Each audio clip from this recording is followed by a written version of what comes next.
Welcome back to Feel Your Best Self. We're excited that you're joining us for this Part 2 webinar that explores how others are using Feel Your Best Self. Again, before we get started, I invite you to join us on the website at feelyourbestself.org and connect with us through our various social media channels to access all of the information that we're going to be discussing today. I'm Molly Ferreira.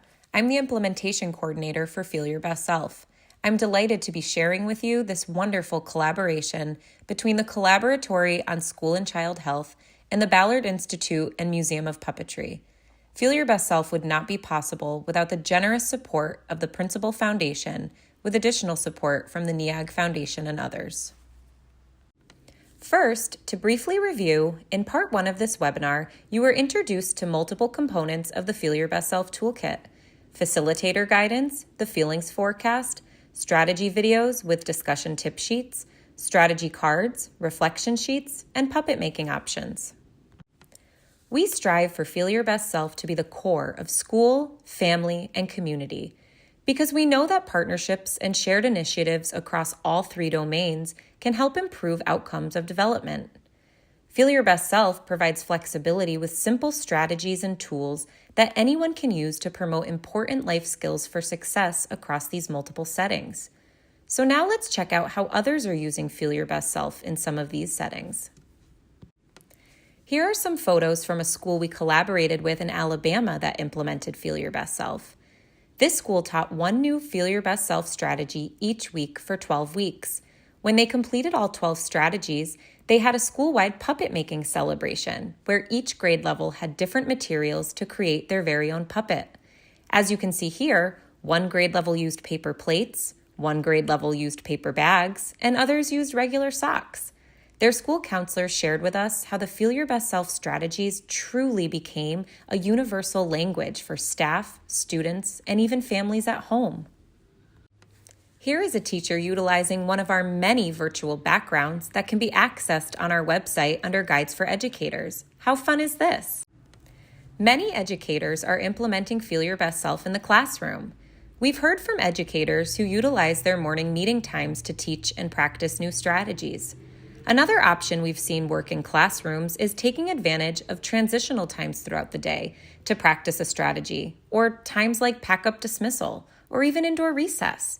For example, you can incorporate puppet making or puppet skits into an indoor recess activity. Educators can also post resources from the Feel Your Best Self toolkit in their classrooms or calming corners, like the strategy cards and the feelings forecast. One teacher explained how she has the feelings forecast right on her door for students to use as a quick check-in system as they come and go from the classroom. Additionally, many educators take advantage of sending home the discussion tip sheets with families so that students can practice strategies in multiple settings. Part of our social mission is making sure that Feel Your Best Self is accessible to people in communities who don't have access to mental health supports.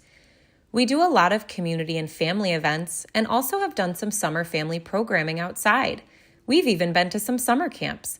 And while we learned that maybe videos don't work well in the woods, things like chalk can work to explore the different strategies. The photos on the right are from our most recent puppet making family event that we hosted with the help of youth services and the public library. While Feel Your Best Self is geared towards younger children, we've also seen success with middle school and high school integrating it.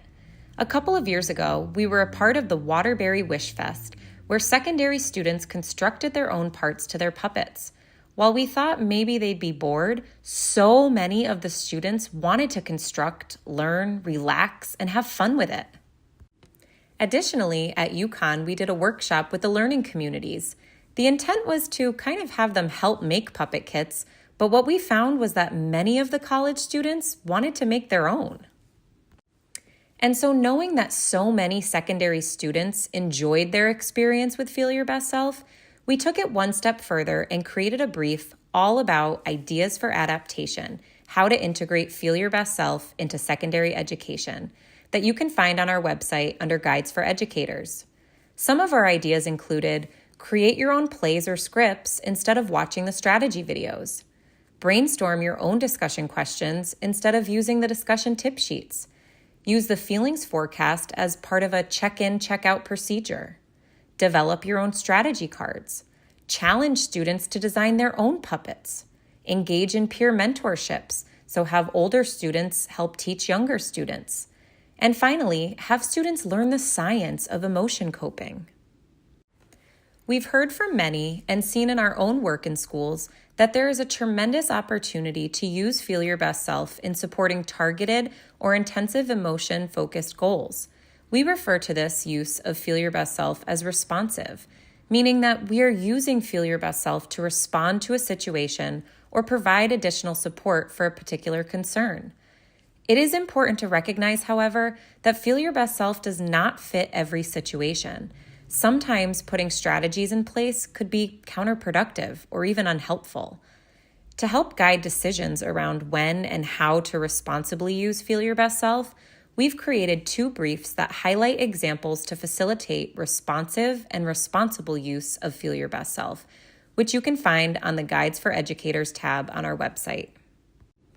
While many educators choose to implement Feel Your Best Self in a Tier 1 or whole class setting, we've also had many educators and providers share their experience in implementing Feel Your Best Self in smaller settings.